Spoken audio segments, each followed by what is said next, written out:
I'm with Chief Investment Officer Gary Reynolds to talk through what's been a fast-paced few weeks in markets and around the world. And Gary, to keep on that note, we want to be fast-paced here. I'm looking for a minute. We'll start with your favourite subject, politics. Oh, wow. And you've got a minute. Oh, wow. Okay, 10 years since Brexit. How did the UK government mark the decade? Well, Brexit kicked off with the Prime Minister resigning, and 10 years later it kicked off with another Prime Minister resigning, so Starmer stood down. Talk to us about the cyclical nature of political instability.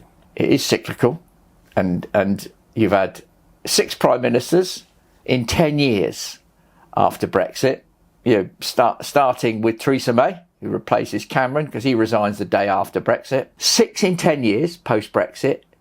6 in 40 years pre-Brexit, starting from Callaghan, Thatcher, Major, Blair, Brown, Cameron. So there's your answer. The average tenure of a prime minister has shrunk by 75%. So no one really knew what they were doing. What do you think Burnham will bring?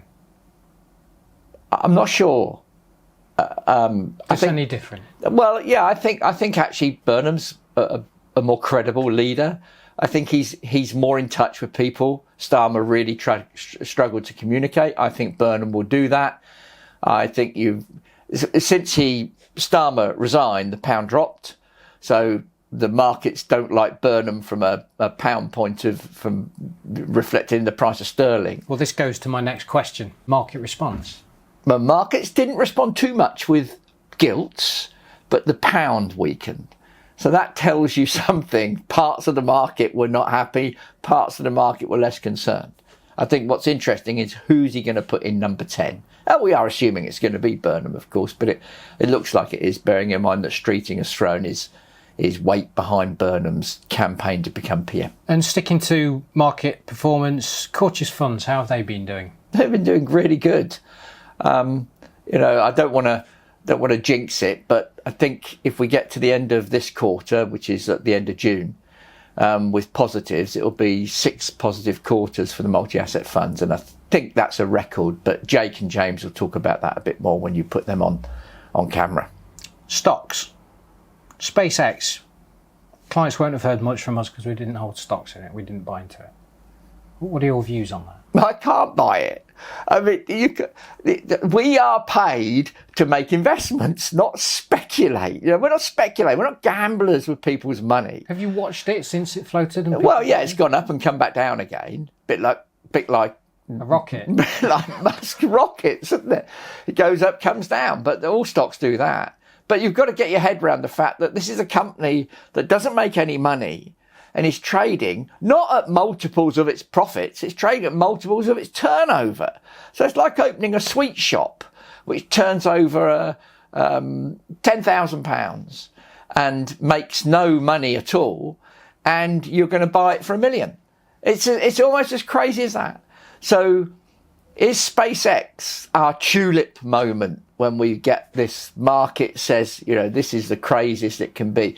But the whole thing with SpaceX and Tesla, it's utter faith in Musk, in his ability to see the future and capture it. Stocks, cheap versus expensive. What's the landscape look like? The UK's really quite cheap. US stocks are trading around twice the level of earnings of UK stocks. So you have got this situation where parts of the market are very, very expensive by historic standards and parts are very cheap by historic standards. So we lean towards the stuff that's cheap. What we're looking for is not to make the money in AI. When you look back at the big changes in history, take electricity, take railroads, this sort of thing, generally the money gets made by the companies implementing it, not necessarily the companies that develop it. It almost gets socialised away. The benefits of railways get dispersed within the communities. The benefit of electricity gets dispersed within the communities, used in all sorts of ways. But the companies that really do well are the companies that grab that invention. And a great analogy I've heard recently is you get some businesses, when electricity came out, some factories used it to power lights, but others powered their machines. The ones that did really well were the ones that powered their machines. They beat the ones that just powered their lights but kept powering their machines with oil or coal or whatever else they've had. So it makes a big difference in the way you do it. And what you want to look for is the companies that are going to do really well using AI. Volatility. So we have various funds to meet different attitudes to risk and appetites for investing. Yeah. Loss return. Yeah. Talk about Courtiers fund volatility versus other fund volatility. The Courtiers, if you look at, say, our growth fund compared to, which has performed extremely well over the last year, roughly in line with the S&P 500 index, but we've done it at lower volatility. And that's because you use this way of dispersing risk across a basket of assets. Diversification. Yeah, you're trying to get your investors to their objectives with the least possible stress. That's the goal. And that's why volatility brings stress. Try and keep the volatility down. Emerging markets. What do they look like? They look really quite exciting. They're very different. So if you look at Indian stocks, they're really expensive compared to Chinese stocks. You find some good bargains in places like Korea. But we've been leaning more towards Chinese stocks recently. And we think the way in which Xi Jinping has taken the Chinese economy, which is trying to get the consumer buying more. So they're moving away from an investment-driven economy where they're just putting up lots of buildings and new airports and new cities to one where consumers drive the agenda. It's the US and the UK are massive consumer-driven economies. They're nearly sort of 70%. But in China, the economy is driven by investment, which is sort of up 40-50%. So it's exciting what's going on in China at the moment. So all this considered, are there any shifting trends in your current portfolio diversification? Shifting more towards emerging markets. I mean, emerging markets are a bit more volatile than main markets. So we can't put your shirt on emerging markets. You have to be careful. But we've been increasing our weight judiciously on that. And that I think has been the right way to go. And we're looking for the stocks in those emerging markets that have got potential and are cheap. Thanks, Gary. You mentioned the Middle East and peace, the Memorandum of Understanding, as it was called, 60-day window, what to expect. So what can we expect over the next 60 days? Is there still going to be volatility? I think the most surprising thing with the conflict is that the oil price didn't go higher than it actually did. You go back to the summer of 2008 and oil hits around $140 a barrel. So here we are, 18 years later, the Strait of Hormuz shut, and we're all getting jumpy because it's above 110. But it's not going up to 200 or 250, which I think was quite remarkable. And I think price can tell you a lot that you don't necessarily get in the news. It told you the expectation probably was that the Strait would open up. It probably tells you that a lot of countries were stockpiling a lot more, particularly China, than perhaps the market had anticipated. But I think it also reflected the fact that Iran and the US both needed the Gulf opened, notwithstanding that the US is a net exporter of oil these days. But there was incentives all round. And as all traditional economists will tell you, incentives work. So if you've got two parties incentivized to get something done, they'll get it done. So do you think it's fair to say then that while markets are ticking, there's always something to worry about? There's always something to worry about, because the thing that spooks you next is probably nothing that's on your radar at the moment. So there are, the classic Rumsfeld, there are things we know we don't know, and the things we don't know, and that is the case when you're working with asset management. Something is going to come round the corner because it always does. There's a long conversation with the guys on the CIO talk yesterday, and one of the questions came up, being asked one of our younger advisors, why is the world such a worrying place at the moment?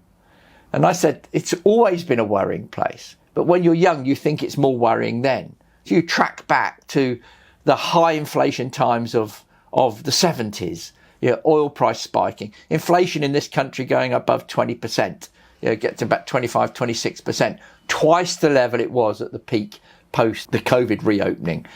Then you get to you get to the 80s, you get to the Falkland conflicts, you get to riots in this country, you get to the market collapse of 87, you get to the first Gulf War in the early 90s, you get to the Russian debt crisis, you get to the second Gulf War in the early noughties, you get to the global financial crisis, you get to the American debt crisis, you get to the Euro crisis, you get to COVID, you get to Ukraine being invaded. There's always something there to spook people. And if you track back through history, that is life. So you just have to manage it, and you manage it through diversification. Ending on a rather philosophical note, is mankind's drive for survival. Yeah. Here's an interesting thought for you, Leo. Mankind's drive for survival makes us always want to do things and be better. We have an assumption that if we get to AGI and we get to the singularity, it's called, that it will then design every machine that mankind ever needs from there on in. Artificial general intelligence. Artificial general intelligence, which effectively means it sits alone and thinks. The question is, what will motivate it? Why should it design any more machines? What if it's just lazy and won't do anything?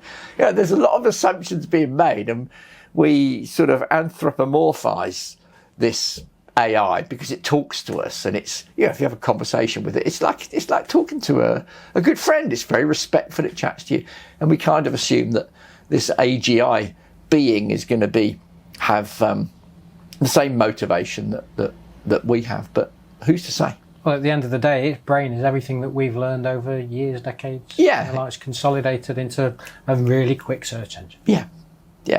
If there's one thing I would say, is that I do think some of the move to AI and thinking it's going to be more intelligent than us is not doing justice to how quite remarkable human beings are, and that I think that's a key issue, because to try and find a machine that will do what we do, the fact all the stuff we do subconsciously, our social interaction, the fact we can get up, dress in the morning, feed ourselves, drive, do things, fly. There's a whole host of things. We don't even think about it.